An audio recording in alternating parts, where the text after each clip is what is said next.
ጽድቅን እንዲያወራ ምላሴ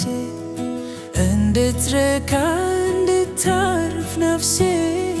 የዋጀኸኝ አምላኬ መድኔ ከዚህች ዓለም አበሳ ኮነኔ እንዳይረክስ በከንቱ ከንፈሬ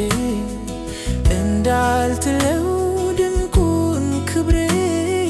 ዘመኔን በእጆች ያዝክና አራመድከኝ በሕይወት ጎዳና ተመስገን ተመስገን ተመስገን ልበል ደግሜ ከኃጢአት በሽታ ተፈውሼ ባንተ ታክሜ ተመስገን ተመስገን ተመስገን ልበል ደግሜ